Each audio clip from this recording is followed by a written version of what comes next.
I think more shock and dauntingness was more the feeling I felt. But it was, the thing is, it's... The charity gala was supposed to be a polished royal evening, filled with applause, cameras, and carefully arranged smiles.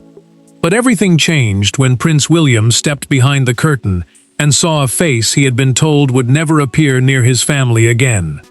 In one frozen moment, the future king chose protection over performance, and the entire palace machine was forced to obey. Before we go deeper into what this really means for the royal family, make sure to subscribe so you don't miss a single update. William stopped so suddenly that the people behind him almost collided with his silence. The prince did not raise his voice. He did not need to. His face lost every trace of warmth as he stared down the backstage corridor, and everyone around him understood that this was not confusion. This was recognition. The Charity Gala, a formal fundraising event where royal figures support public causes and draw attention to charitable work, had been planned for weeks around his name, his duty, and his promise to appear calm before donors and dignitaries. Yet in that narrow private moment before the public applause, he saw the one person who should never have been there. Catherine felt the change before anyone explained it. She looked at William, then toward the forbidden face, and her expression tightened with the quiet fear of someone who knew this boundary had already been drawn. The princess understood why the gala mattered. It carried William's public work, his reputation, and the trust of people who had come expecting hope. But she also understood why the danger mattered more. A palace aide, one of the senior staff members responsible for managing royal access and private movement during official events, stepped closer as if to speak, then stopped when the future king lifted one hand. William chose his words carefully, but every syllable landed like a command. Who allowed them in? The question cut through the polished order of the evening. The forbidden face was not a lost guest, not a confused donor, not a harmless mistake. This was someone once tied to a private palace dispute, a person connected to a breach that had wounded William's trust and shaken Catherine's sense of safety. Their return suggested that someone had reopened a door the prince believed had been locked for good. Catherine stayed beside him as the first wave of shock moved through the aides. She watched William carry the weight of two impossible choices: step forward and pretend nothing had happened, or stop the entire night before the damage reached his family. Then the senior aide quietly closed the backstage door. That sound changed everything. Moments later, William gave the order. The gala was cancelled. The room beyond still waited for music, speeches, and royal smiles, but those smiles would never come. William had seen enough. Catherine had understood enough. And as the gala lights stayed dark, the question moved from what William had seen to who had dared to bring that face back into his world. Behind every royal crisis, there are faces the public sees and faces the public never does. That night, William stood at the center of both worlds. Catherine carried the fear beside him. Charles received the call no father wanted. Camilla heard the name and went quiet. And somewhere backstage, the forbidden visitor waited as the palace tried to understand whether this was an accident, a warning, or a trap. William knew the evening had never been just another royal appearance. He was there as a royal patron, a senior figure who publicly supports a charity so people pay attention, donate, and trust the cause. The prince's presence gave the gala weight, because donors had come expecting duty, stability, and confidence. Catherine made that weight even heavier. Her calm face beside him turned the event into something personal, something family-led, something meant to show unity after months of quiet pressure. That was why the breach cut so deeply. It did not feel like a mistake on a list. It felt like someone had stepped straight across the line into their private world. Catherine did not panic when she saw William's expression change. She stayed still, but her hand tightened around her clutch as she understood why his voice had dropped into that cold, controlled anger. The princess knew what the forbidden face meant. It was not just a person. it was a memory. It was an old warning. It was a door the palace had promised would stay closed. William felt exposed, but not for himself. He thought of Catherine. He thought of the children. He thought of the invisible shield that was supposed to stand between his family and the people who had already caused damage once before. Charles received the call before the wider room understood the scale of the crisis. The king listened as a senior aide explained that the gala had been stopped, and for a moment he said nothing. That silence mattered more than anger. Charles understood that a cancelled gala could be explained, but a forbidden guest backstage could not be dismissed. Charity gala could be rescheduled. Trust inside the royal household could not be repaired so easily. When the name was spoken, the monarch's breathing changed, and the aide on the call knew the king had recognized the danger behind it. Camilla heard the same name soon after, and she did not ask why William had cancelled. She asked whether the person had spoken to anyone backstage. That single question changed the temperature of the room. The queen consort knew there was history there, and her careful response revealed more than she meant to show. Camilla was not reacting like someone surprised by a stranger. She was reacting like someone who understood the old dispute, the buried tension, and the reason William would never allow that face near Catherine again. The forbidden visitor waited in silence, while the palace moved around them with rising fear. William stood firm. Catherine stayed beside him. Charles held the phone without speaking. Camilla measured every word, and by then, everyone close to the crisis understood the same chilling truth. They were not dealing with a stranger who had wandered into the wrong place. They were dealing with a buried history that had begun months earlier inside a private royal ceremony, when one moment turned a familiar face into a warning. The forbidden face had not always been forbidden. Once, that person moved quietly through royal spaces, trusted enough to stand near doors where private conversations happened. But one ceremony changed everything. What began as a formal family occasion became the hidden trigger for William's decision. Because on that day, a careless sentence, a sealed corridor, and one overheard exchange turned trust into suspicion. William had arrived at the Windsor patronage reception, believing the day would strengthen Catherine's work, not endanger it. The reception was a private royal gathering, where senior family members met charity leaders before a public announcement. And it mattered, because these meetings shaped which causes received attention, money, and trust. Catherine had spent months building quiet support around the project, and the prince knew how much care she had placed into every detail. That was why the betrayal felt sharp. This was not just palace gossip. This was someone touching a cause close to her heart and turning private confidence into a weapon. Catherine stayed composed during the ceremony, but William saw the small change in her face when a confidential remark appeared beyond the inner circle. The princess did not break down. She did not make a scene.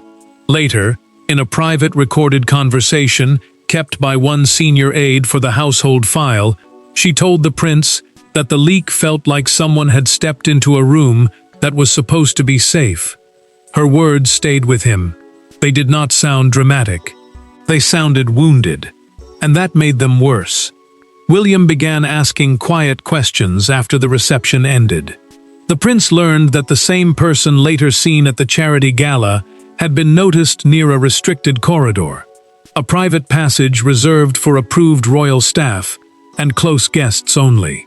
That detail mattered, because restricted spaces are meant to protect sensitive conversations from public pressure.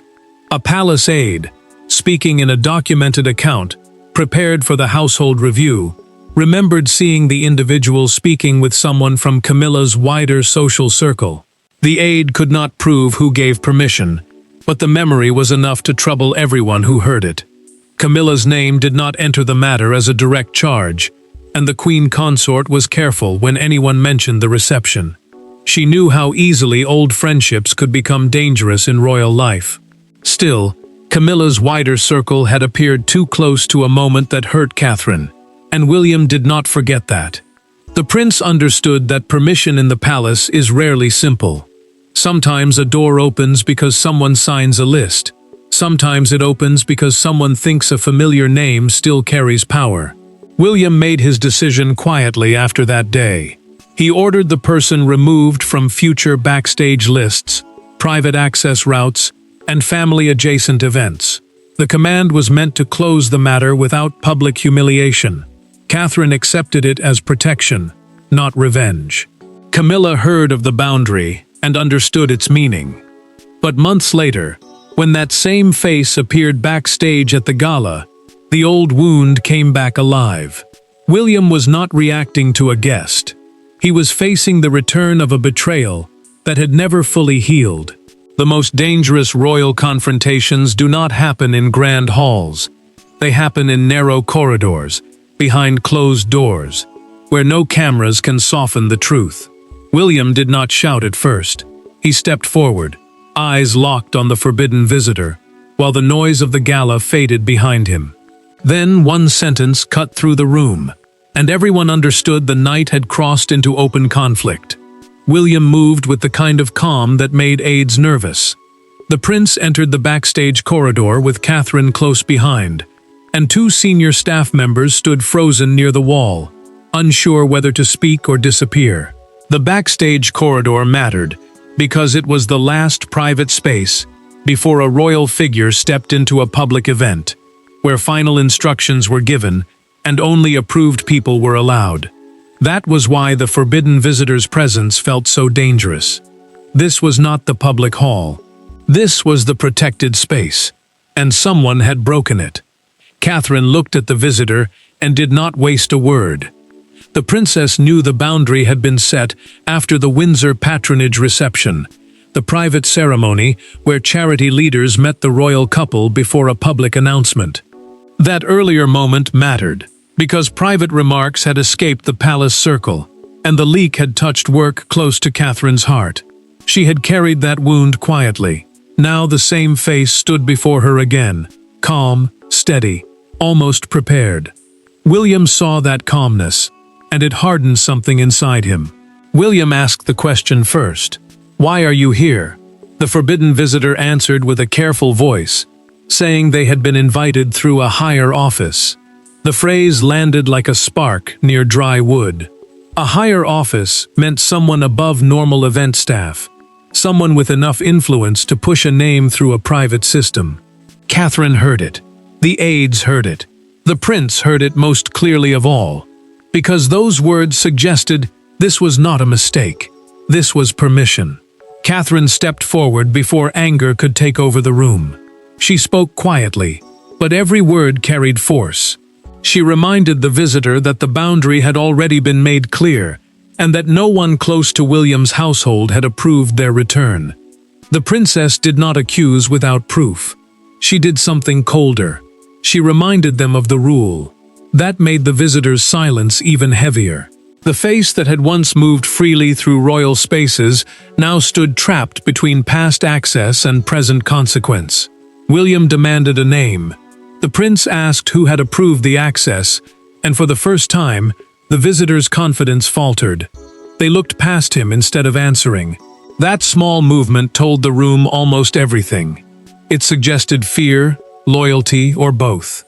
One aide later recorded in a private event account that the silence felt like an answer without words. William did not need more. The decision came fast. William turned toward the lead aide and gave the order no one expected. "Cancel it." Catherine stayed beside him, and the forbidden visitor said nothing. The gala beyond the corridor still waited, unaware that its fate had already been sealed. But canceling the gala was only the visible decision. The real power struggle began the moment everyone asked who had dared to overrule William's ban. A cancelled gala embarrassed the palace.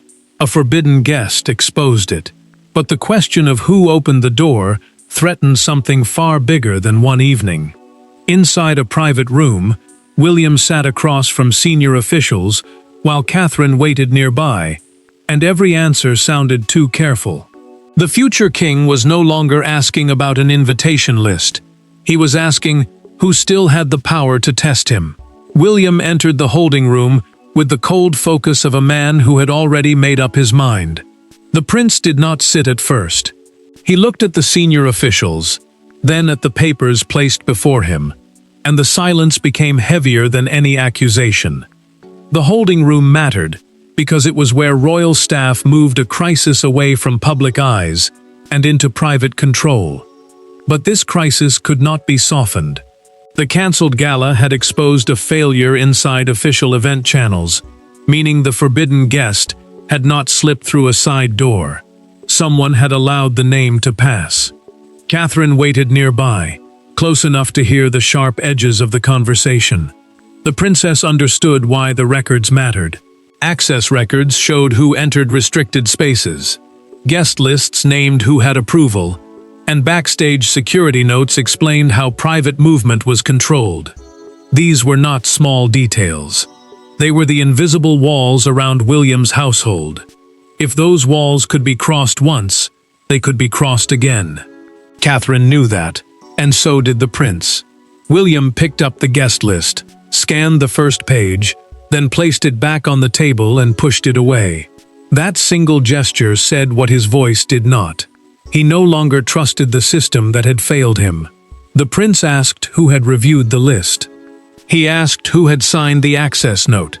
He asked why a person banned after the Windsor patronage reception had appeared near his family again. One official answered too quickly. Another avoided his eyes. The room began to feel less like a briefing and more like a confession waiting to happen. Charles received the full update soon after, and the king felt the blow from two directions at once. As a father, he understood William's anger. As monarch, he understood the damage to the royal household, the working structure of staff, offices, and family duties that keeps the monarchy functioning each day. The cancellation could be explained to donors, but the insult to the heir could not be hidden from the family. Charles knew his son had been embarrassed in public and challenged in private. That combination was dangerous. William's answer came from one access note buried beneath the main list. The forbidden face had not been added at the last minute. The name had been placed on a secondary list days earlier. That mattered because a secondary list was used for people who moved around an event without standing in the public guest line. The prince stared at the note, and Catherine saw his expression harden. This was not confusion. This was planning. Charles listened as the route of approval became clearer. The secondary list had passed through an older palace network, a quiet chain of influence William believed should no longer touch his events. No one named Camilla directly at first. No one dared. But when her wider circle appeared in connection with that route, the room changed. The queen consort was not accused, yet her world had entered the shadows of the decision. William understood the meaning immediately. Catherine understood it too. Charles felt the pressure closing in around the family. And once Camilla's circle appeared in the shadows of the decision, the fallout stopped being professional and became painfully personal. By morning, the palace was no longer trying to save the gala. It was trying to contain the meaning of its collapse. Phones rang before sunrise. Staff were summoned. Guest statements were rewritten.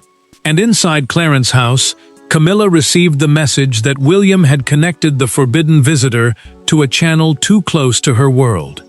Her reaction was not outrage. It was stillness. Camilla sat alone after the message arrived, and for once, careful words offered her no protection. The queen consort understood that even a loose connection could become a wound when trust was already thin. Clarence House, the royal residence and office, linked to her public duties and private staff, mattered in that moment because it placed the crisis close to her own circle. William had not accused her directly, but the prince had found a route, a name, and a shadow leading near people she knew. That was enough to make the morning dangerous. William felt no victory when the first internal review began. The prince had cancelled the gala, but the decision did not feel powerful. It felt exhausting. He had already drawn this boundary once after the Windsor patronage reception, and now he was forced to defend it again. A palace-wide review meant every staff member connected to the charity gala's backstage list would be questioned, because event access was the system that decided who could enter private spaces before a royal appearance. If that system failed, then William's family had been left exposed by the very people meant to protect them. Catherine learned the worst detail quietly, and the room seemed to tighten around her. Her private name had appeared beside the visitor's access note. Not her public title, not a formal line on a guest list. Her private name. The princess understood why that mattered. It suggested the visitor had not simply entered the wrong space. It suggested someone had connected the forbidden face to her personally, and that made the breach feel targeted. Catherine had supported William through the shock of the cancellation, but this detail changed her role. She was no longer only standing beside him. She was now part of the evidence. A senior courtier uncovered the second blow inside the security papers. One staff pass had been duplicated, allowing the forbidden visitor to move without drawing immediate attention. The courtier recorded the finding in a private household note, explaining that the copied pass had created a false sense of approval. That discovery mattered, because a duplicated pass meant the breach had shape, method, and planning. This was not a confused guest wandering through a door. This was someone moving through a system with help. William read the update and went quiet. The prince thought of Catherine's name beside the note, the copied pass, and the forbidden face waiting backstage, like the past had come back to test him. Camilla remained still at Clarence's house, knowing the connection to her world would not disappear just because no one had spoken it aloud. Catherine looked at William and understood what had to happen next. Once she saw her own name tied to the breach, she stopped standing behind him and stepped beside him. Not every turning point arrives with raised voices. Some arrive in a room where two people finally stop performing strength and tell the truth. William and Catherine sat together with no aides, no briefing papers, and no palace language between them. The cancelled gala had become something deeper than security. It had become a question of whether their family could still trust the walls around them.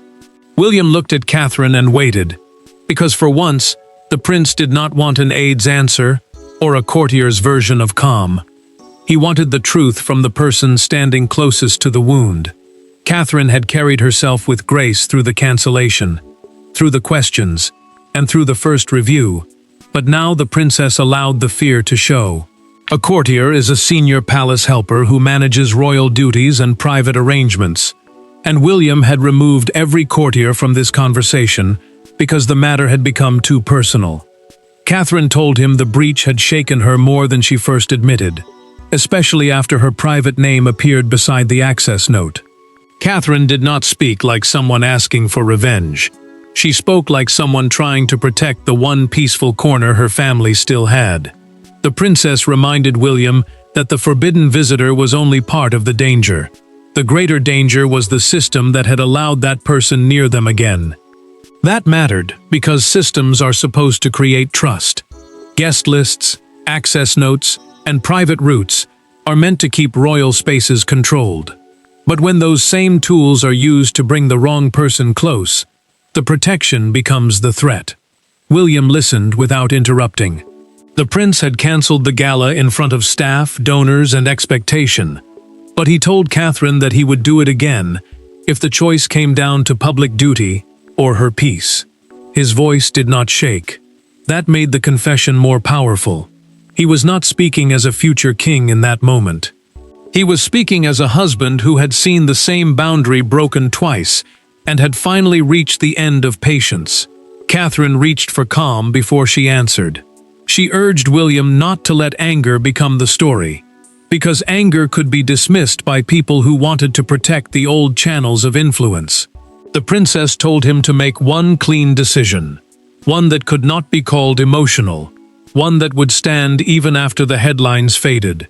Her strength changed the room. She was not asking him to soften. She was asking him to be precise. William understood.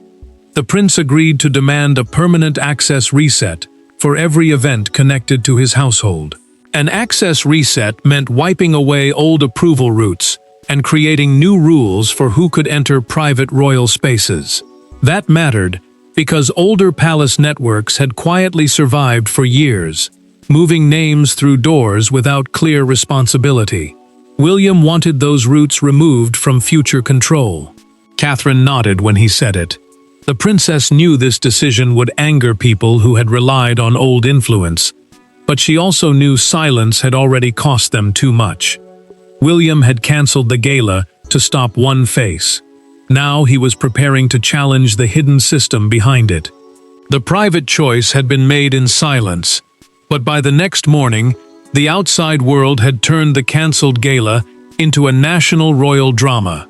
The palace tried to keep the explanation narrow, but the country had already filled the silence with meaning. By breakfast, the cancelled gala was no longer a private royal problem. It was on screens, in headlines, and outside palace gates. One image captured everything. A newspaper front page showing an empty charity stage beneath the words, "William walks away." The monarchy could not hide the emotional force of that moment. William saw the headline before most of the household had finished preparing the official response. The prince did not react with pride, even though many people praised him for choosing family over ceremony. He understood what the front page meant. A newspaper front page is the main headline image people see first, and in royal life, it can turn one private decision into a national judgment within hours. The empty stage mattered because it told the public something without saying everything. The future king had reached a line, and he had refused to step over it for appearances. Catherine heard about the gathering outside Kensington Palace and grew quiet. Supporters had come to the gates, some carrying flowers, others speaking softly about the pressure placed on her and the children. Kensington Palace, the royal home and working base, linked closely to William's family life, mattered because it turned public sympathy into something deeply personal. People were not only reacting to a cancelled event, they were reacting to the idea that Catherine's peace had been disturbed again. The princess felt that support, but she also knew public emotion could not fix a broken system. William listened as broadcasters framed the story with unusual seriousness. One presenter described the cancellation as a rare moment when duty stopped at the door of family protection, and the words traveled fast. The prince was moved, but he did not let sympathy soften the facts. A backstage breach had happened. A forbidden face had entered a protected area. A duplicated pass had appeared. Catherine's private name had been tied to the access note. Those details were not drama to him. They were proof that the old rules had failed. The palace issued a controlled statement before midday, confirming a review of access procedures. Access procedures mean the rules that decide who can enter private royal spaces. And they mattered because those rules were supposed to protect the family before any public appearance. The statement sounded calm, careful, almost cold. It spoke of security, process, and review. But it avoided the one name everyone inside was discussing. That absence made the silence louder. A broadcaster pushed the buried history closer to daylight when he said the forbidden face had links to an earlier palace controversy. He did not name every detail, but the meaning was clear enough. The Windsor patronage reception was no longer just a private memory. It was becoming part of the public story. William understood that once the past entered the headlines, the palace could no longer pretend this was only about one cancelled gala. Catherine stayed close to William as the noise outside grew. The princess knew the public reaction gave him moral strength, but she also knew the final decision would not be made on television or in newspapers. It would be made behind palace doors, where old influence still moved quietly, and where hard choices were rarely gentle. And behind those doors, the monarchy finally accepted what William's cancelled gala had revealed. The old way of managing secrets had failed. In the end, the cancelled gala was not remembered as a failure.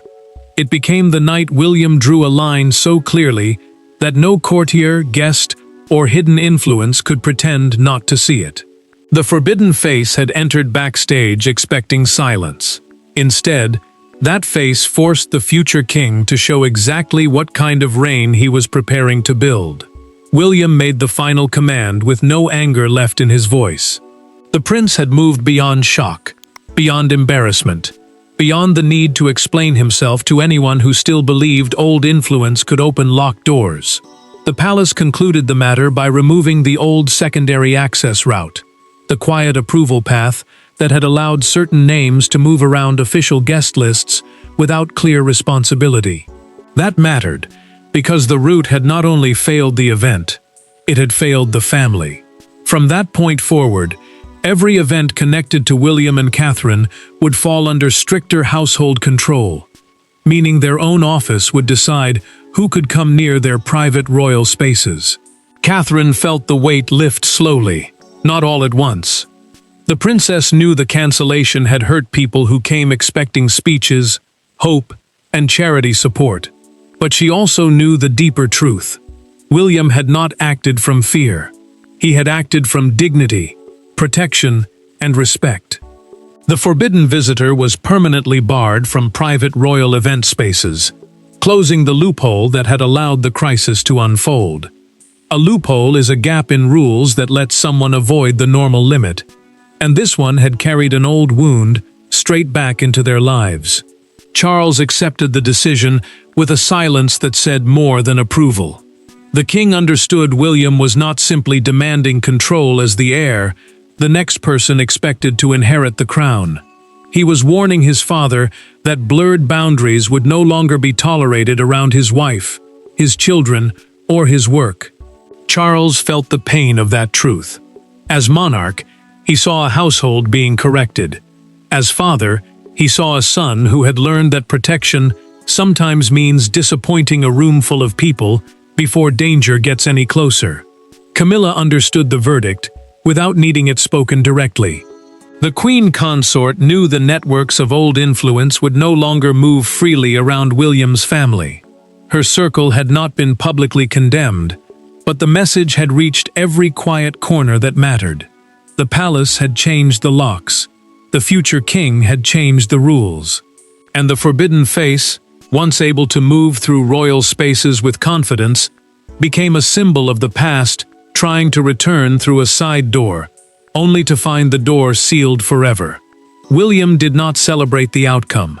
The prince simply stood by the line he had drawn. Catherine found quiet strength beside him, knowing the night had revealed something painful but necessary. Charles accepted that his son had stepped into a new kind of authority. Camilla understood that old access was no longer the same as power. The gala ended before it began, but the monarchy learned something permanent. William would disappoint a room full of guests before he allowed one dangerous presence to threaten his family's peace. There is no unfinished mystery left in this moment, only the verdict that William's silence, his cancellation, and his final command delivered to the entire monarchy. Access is no longer power, and loyalty now has a line. Thanks for watching. Please don't forget to like and subscribe, and we will see you in next one.